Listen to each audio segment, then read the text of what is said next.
What if the most important relationship in your life is the one you've been neglecting the most?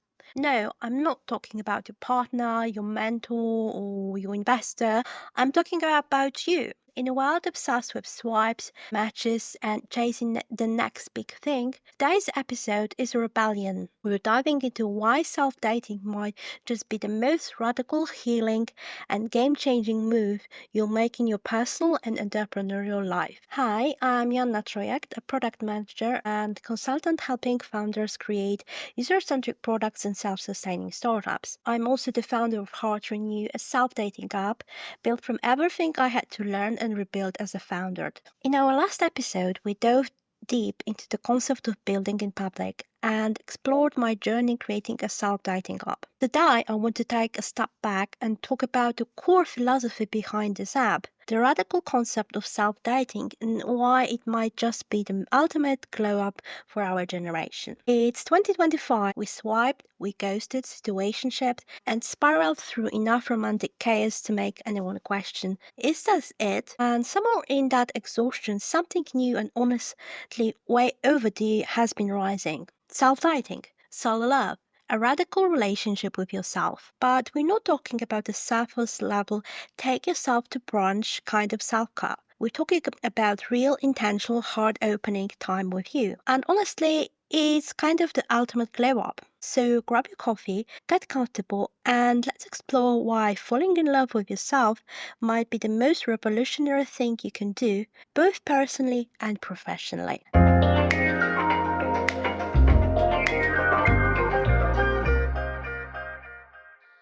Let's start by acknowledging the cultural moment we're experiencing. This trend towards self-dating isn't just anecdotal, it's backed by some fascinating data. According to 2023 Bumble survey, 63% of Gen Z and millennials are now prioritizing emotional health before pursuing romantic relationships. Psychology Today reports that intentional solitude practices like self-dating can reduce anxiety by up to 30% while boosting self-awareness.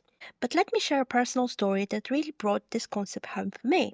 I started practicing self-dating when I ended a 5-year situationship. Yes, I was in a situationship that was that long. I realized that I didn't mind spending time alone. In fact, I preferred it. This realization crystallized when I was spending 2 weeks in Porto all by myself. The original plan was to spend the time with my ex-partner, but I don't think he actually was a partner. He was just a guy I was trying to date. But we argued and plans changed. So instead of me spending those 2 weeks with him in his apartment, I actually spent that time all by myself in an Airbnb I rented. It was a really beautiful place. It was close to the harbor. It was in Villa Novaca, so it was close to the wine district.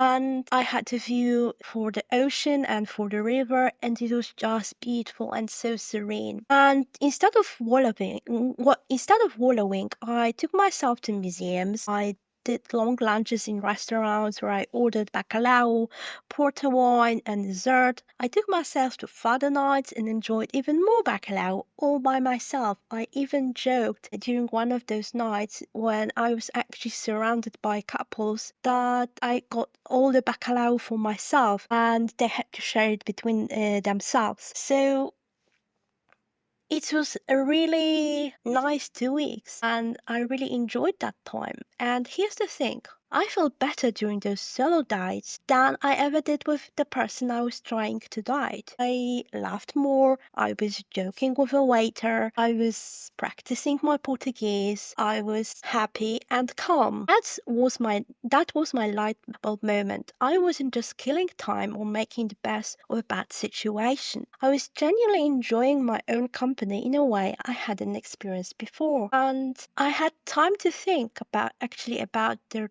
relationship I was trying to be. Not really a relationship, it was just a situationship.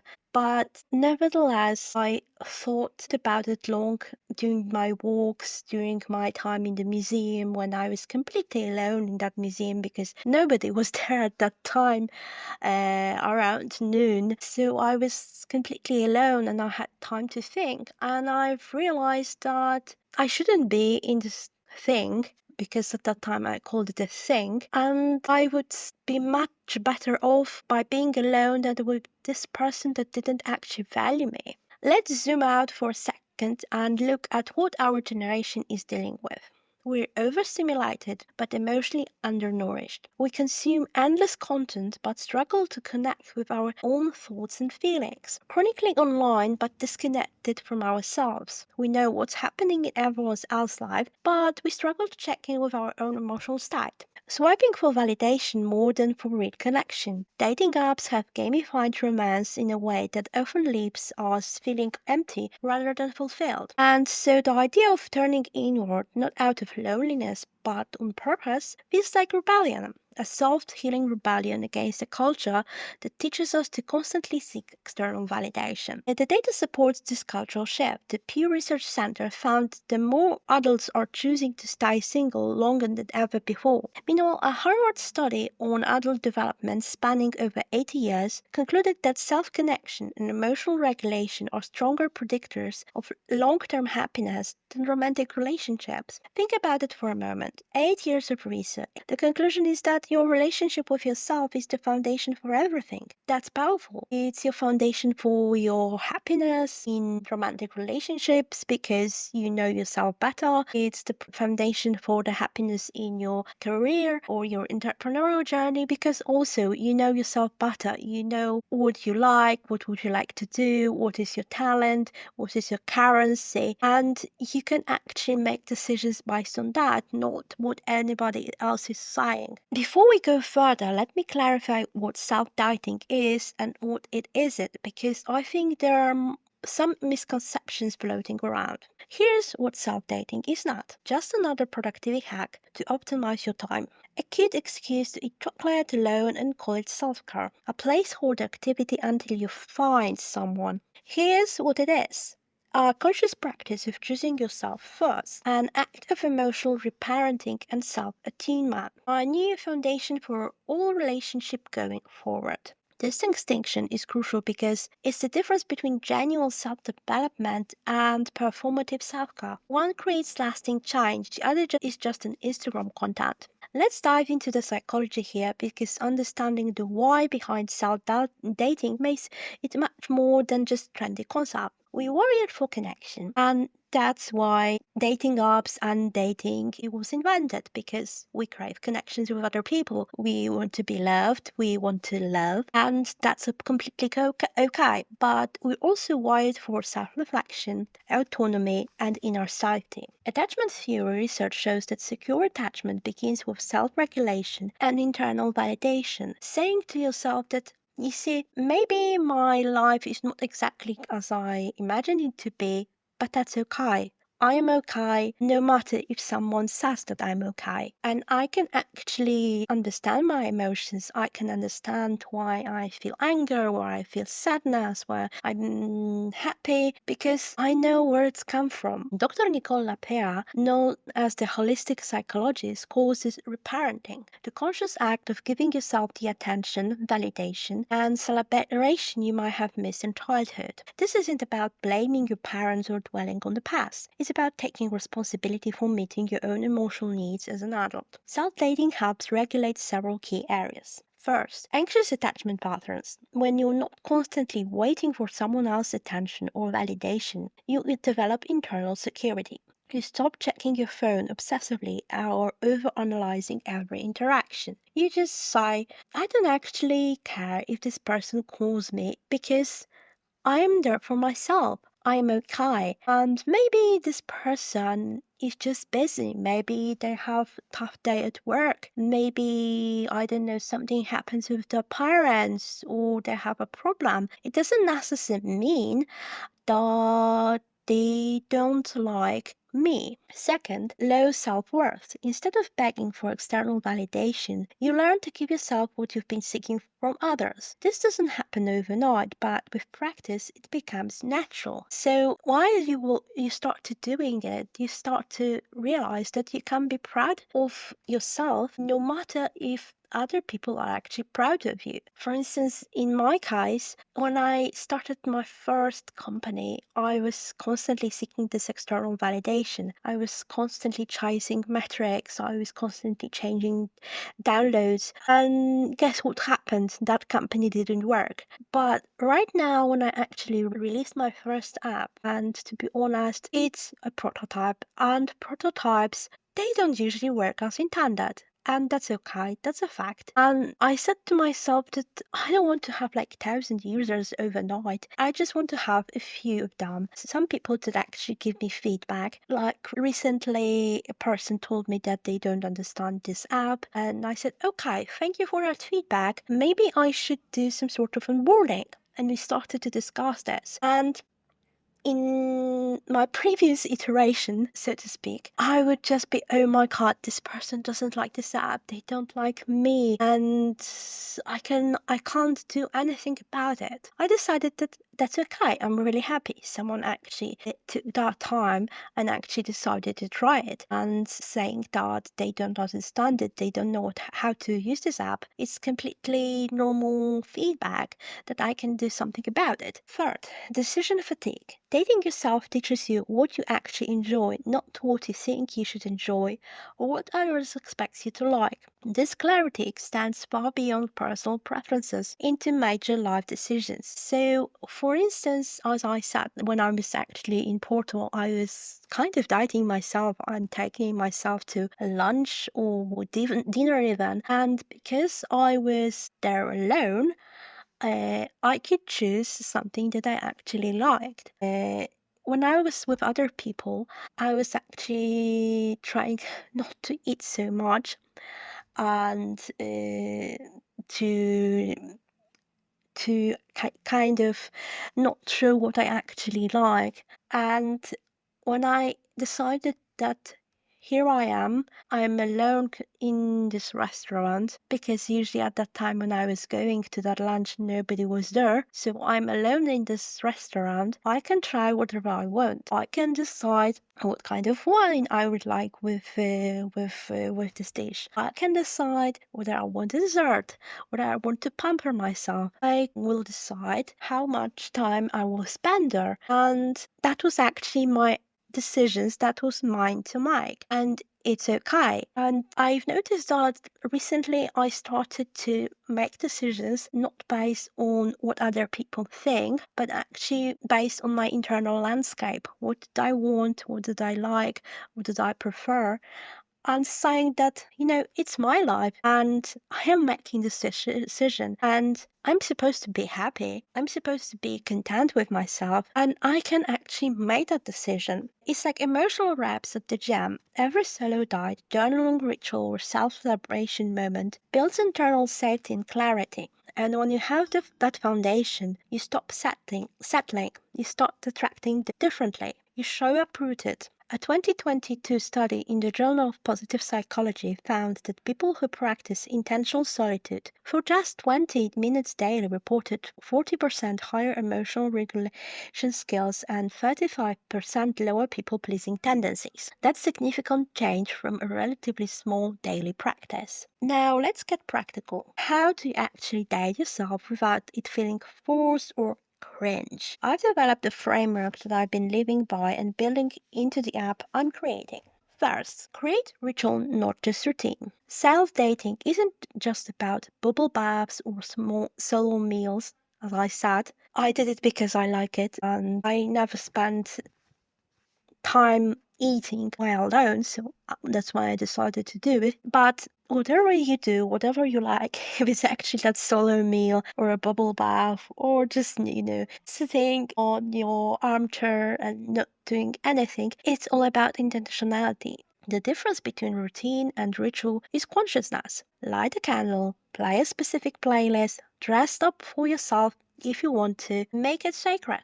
For example, I have Solo Friday. I pick a theme each week like poetry, silence, nature, or creativity, and design a night around it. No screen, just me. The Power of Ritual by Casper ter Kuile explained how transforming ordinary activities into rituals creates a meaning and deeper connection.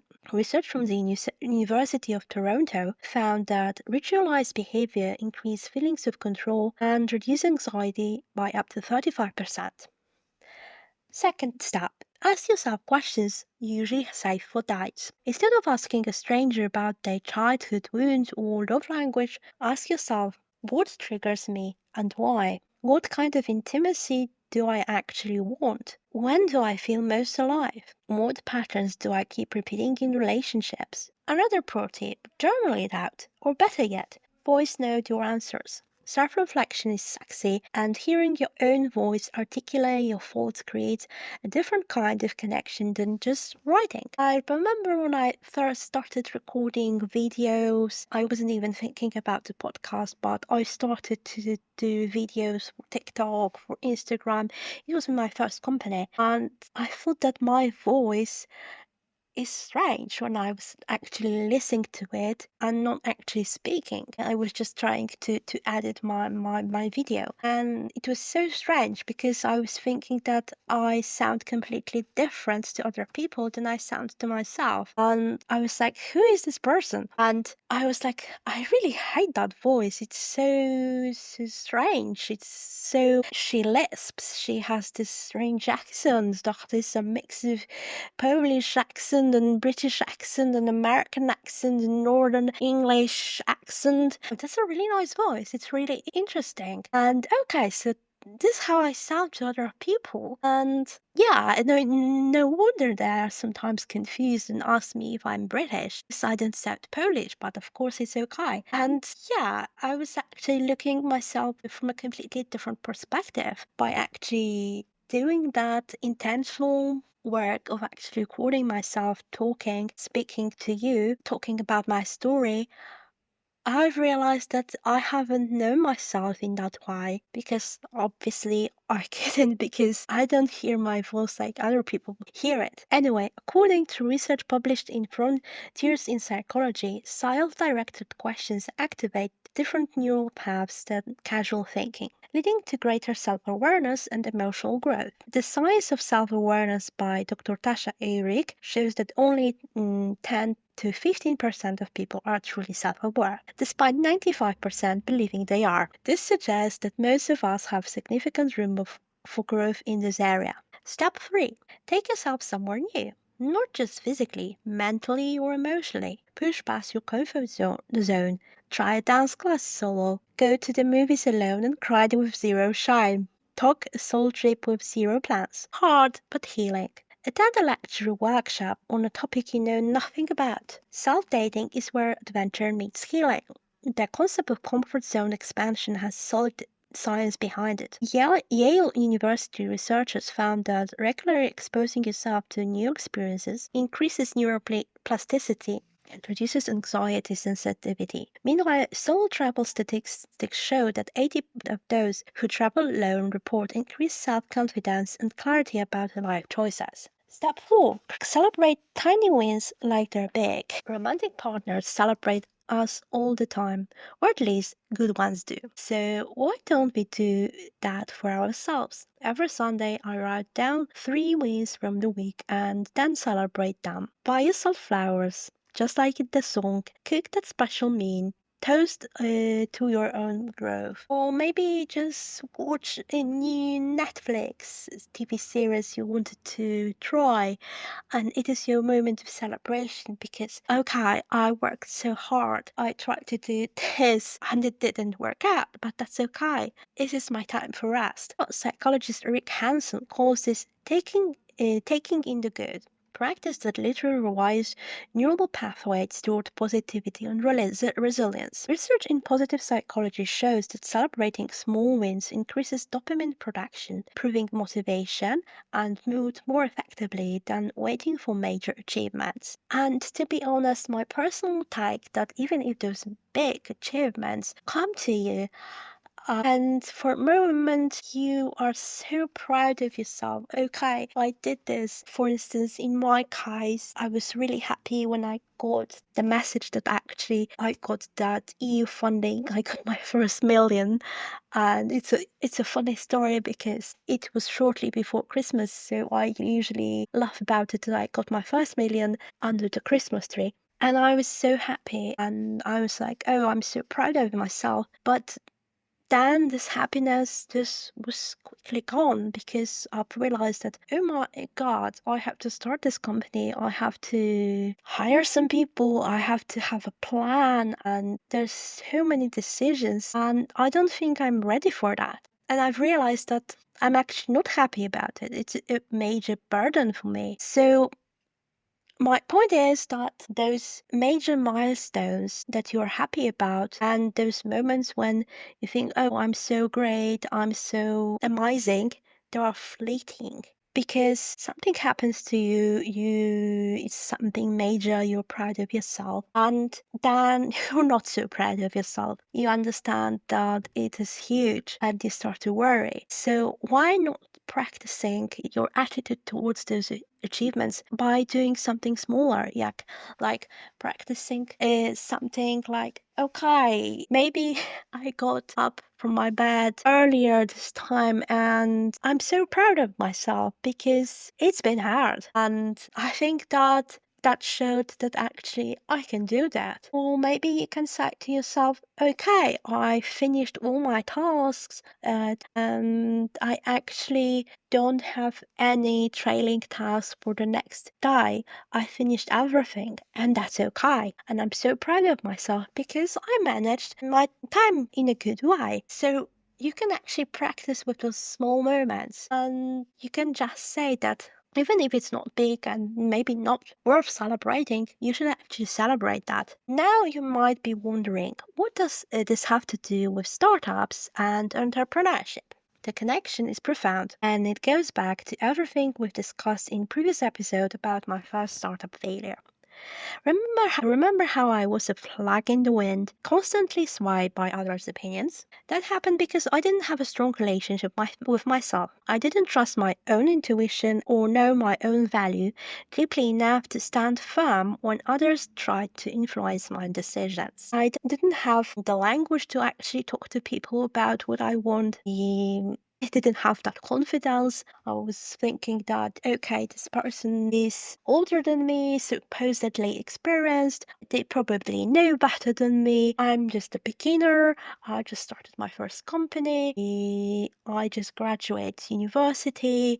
I don't know much. I don't have much worldly experience. And after a while, when I started to think about that, I realized that actually that decision and that advice from this person didn't actually make much sense to me. And it wasn't overall a good decision to take. But because I didn't have that confidence, I didn't have the gut to actually, and balls rather, to tell this person, actually, I don't think it makes sense. Let's think about that. Remember how I focused on chasing money before having a clear vision? That happened because I was seeking external validation and security rather than building internal confidence and clarity about what I actually wanted to create. As I sat in that episode, I was looking on all those media features from like big startups about those founding rounds, and I was thinking, okay, so that's the indicator of success because someone raised that amount of money. But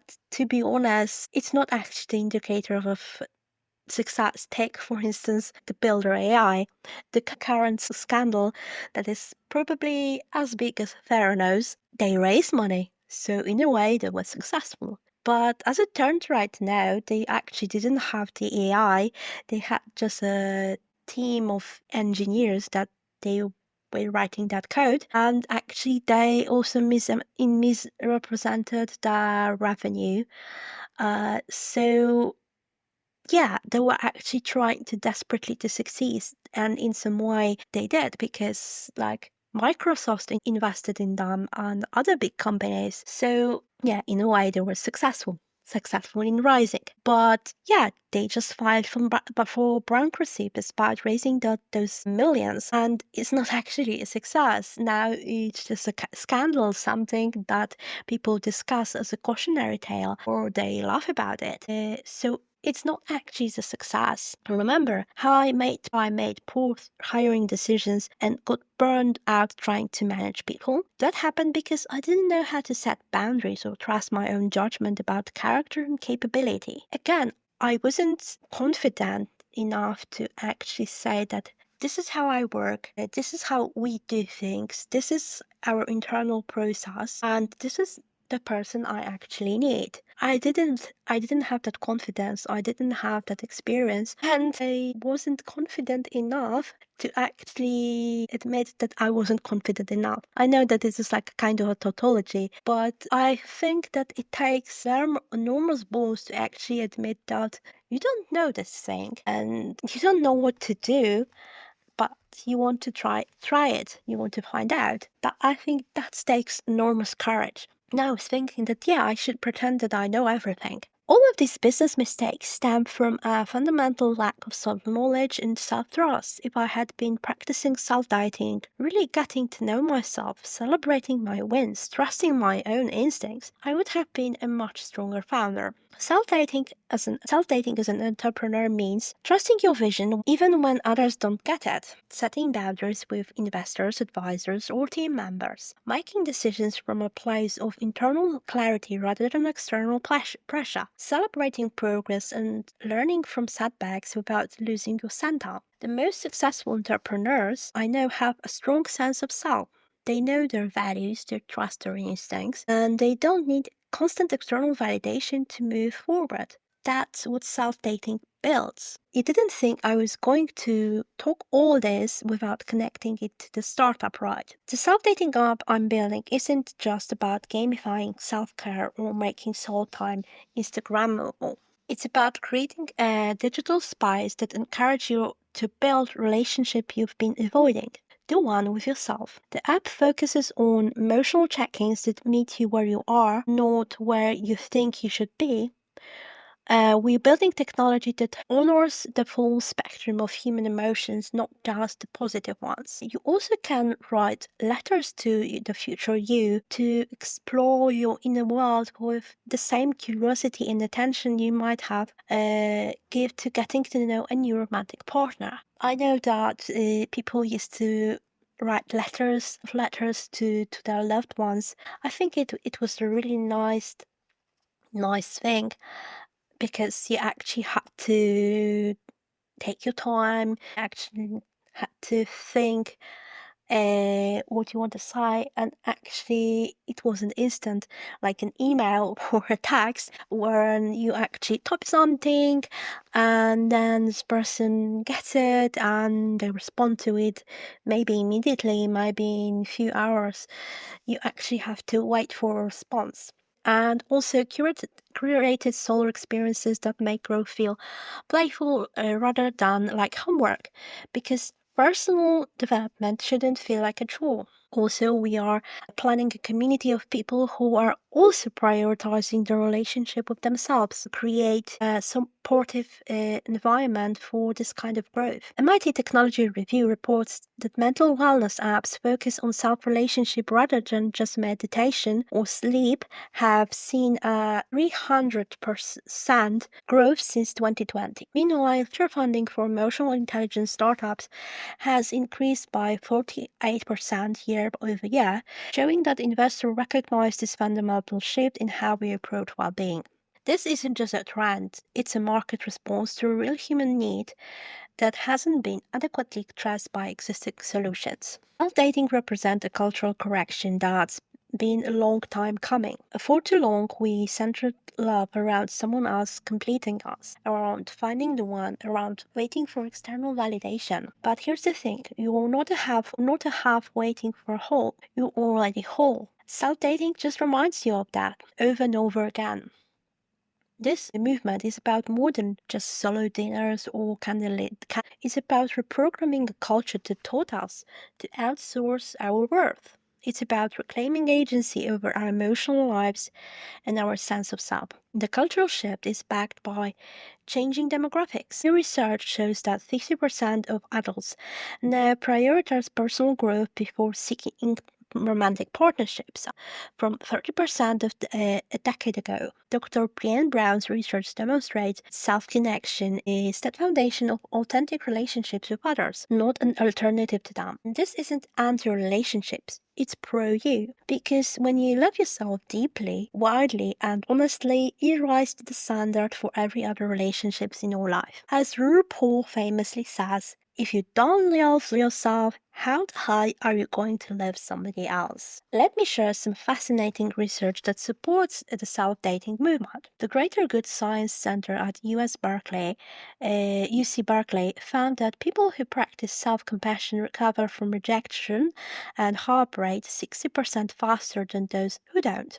Think about what this means for entrepreneurs. We face rejections constantly, from investors, from customers, from partners. If practicing self-compassion helps us bounce back faster from setbacks, that's a significant competitive advantage. Esther Perel, the world-renowned relationship therapist, now consistently recommends self-dating as a foundation for healthier partnerships. But I'd argue it's also a foundation for business relationships, better decision-making, and more resilient leadership. Research in the Journal of Social and Personal Relationships shows that there's a neurological difference between solitude by default and solitude by choice, with the latter activating reward centers in the brain similar to positive social interactions. This means that intentional alone time literally feels good to your brain in the same way the positive relationship do. Whenever I talk about self-dating, I hear some common objections. Let me address a few. Isn't self-dating just being alone? No, it's intentional solo time rooted in self-awareness and self-celebration. Not just default aloneness. The neuroscience research I just mentioned proves there's a real difference between these two states, because you can be alone with yourself and feel good, and you can be with other people and feel that loneliness, that nobody understands you, nobody gets you, you don't know what you are doing here. And because you may think that, okay, I'm not lonely, I'm with other people, I have those friends. What are you talking about? You don't think that actually, despite the fact that you're like with other people, you don't actually have a good relationship with yourself. Maybe you secretly hate those people. Maybe those people are not good for you. And actually you think that, no, absolutely, I don't have to be alone. I'm with other people. What if it feels awkward at first? It will. Growth always does. That's why it's powerful. Keep showing up. Neuroscience research shows that new behaviors feel uncomfortable for an average of 66 days before becoming natural. That discomfort is literally your brain creating new neural pathways. Can I self-date even if I'm in a relationship? Absolutely. It's even recommended. Self-dating is foundational. It enhances your ability to love someone else too. The Gottman Institute, leaders in relationship research for over 40 years, found that couples who maintain individual self-connection practices report a 40% higher relationship satisfaction. You can't be with other person all the time. You have to have your own interests, your own hobbies, your friends. Actually, it's beneficial to spend time alone with your partner all the time. So it is actually absolutely advantageous to say that, okay, so maybe once a month I will actually not go on a date with this person. I will go on a date with myself, and I will actually try to figure out what is that I actually like to do. What is that is making me happy? And I think when you actually return to this person,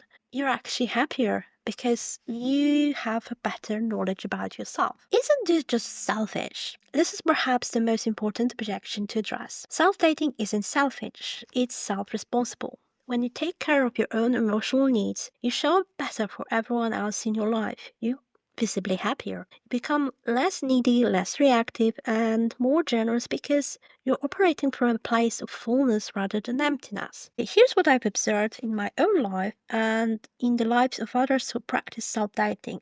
The benefits ripple out into every area of life. In business, you make clearer decisions because you're not clouded by the need of external approval. You set better boundaries because you value your own time and energy. You attract better partnerships because you're not operating from desperation. In friendship, you become a better listener because you're not constantly seeking validation.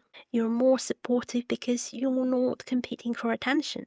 You're more authentic because you're comfortable with who you are. In romantic relationships, if and when you choose to pursue them, you show up as a whole person rather than someone looking to be completed. You're able to love freely because you're not a love star. You can handle conflict better because your self-worth isn't dependent on the other person's approval. Even in family relationships, self-dating creates positive change. You're less triggered by old patterns because you've developed emotional regulation skills. You're less resentful because you're meeting your own needs rather than expecting family members to fill voids they were never meant to fill. If you're intrigued by the concept of self-dating, here are some practical next steps to get started. Start with one solo date per week. It doesn't have to be elaborate. Even 30 minutes of intentional alone time counts. The key is consistency and intention. Create a self-dating ritual. Light a candle if you want. Play specific music. Dress up for yourself. It actually helps you feel better. Just do you, as people say. Make it feel special and sacred. Ask yourself questions you'd ask on a first date with someone else. Get curious about your own inner world with the same energy you'd bring to getting to know a new person. Actually, even talk to yourself out loud. And no, it's not crazy. I talk to myself all the time, and actually, it helps me to make better decisions because I can consider multiple points of view. And actually, sometimes it can be a self-soothing ritual for me that it's okay, you're safe, nothing is happening, you can relax. So actually practicing that can be extremely beneficial. So yeah, just talk to yourself and yeah, don't consider it weird. You don't have to go outside to talk to yourself. You can be in your room where nobody judges you. But yeah, let's just try it and see what happens. Notice your resistance. When you feel awkward or uncomfortable, that's information. What stories are you telling yourself about spending time alone? Where did those stories come from? Celebrate small wins. Did you speak up in a meeting? Finish a project you've been putting off? Make a healthy choice when you are stressed. Acknowledge and celebrate those moments because they are important. Because it shows that you actually make those decisions out of love for yourself. Because perhaps you are thinking that you should actually take bolder moves in your career and actually speaking up in a meeting with your superiors, even if it's just suggesting some idea, it's a huge step for you. Document your journey, whether through journaling, voice notes, or social media even, but just for yourself, not for the external validations we talk about. Track your experience. You'll be amazed at how much you grew and change. As I continue building the self-dating app, I'm excited about creating tools that support this journey. We're working with features like daily emotional check-ins that help you tune into your feelings without judgment, guided solo experiences tailored to your interest and growth, reflection prompts that deepen self-knowledge over time, and a community of people who are also prioritizing the relationships of themselves. But beyond the app, I'm excited about the cultural shift that represents. I believe we're moving toward a world where self-knowledge and self-compassion are recognized as foundational life skills taught us in schools and supported by technology and community. Imagine a generation of entrepreneurs who know themselves deeply, trust their instincts, and make decisions from a place of inner security rather than external pressure. Imagine the innovations they create, the problems they solve, the positive impact they have. That's the world I'm building toward, one self-date at a time. This isn't about being anti-relationship or promoting isolation. You don't have to be a hermit. And to be honest, I don't think that's actually valid. Be with your friends, be with your loved ones, be with your colleagues, And if you want to pursue a romantic relationship, that's okay. It's about being pro-you, because when you love yourself deeply, widely, and honestly, that is the standard for every other relationship in your life. So go ahead, light that candle, book that soul museum die, ask yourself the hard questions, laugh at your own jokes in a restaurant full of couples, take yourself on adventures, celebrate your wins, no matter how small. Or not waiting for love, you are love. And maybe that's the real glow up. If you're interested in following my journey, building as I'm building the self dating app, or you want to join the battle, or you want to try. If you're interested in following my journey, building the self-dating app, or you just want to try it because you got so interested in that and excited, you can find me on LinkedIn, where I share weekly updates about the development process. Until then, remember, the most important relationship you'll ever have is the one with yourself. Make it a good one. This is Founder Unfiltered. Thanks for listening, and I'll catch you next time.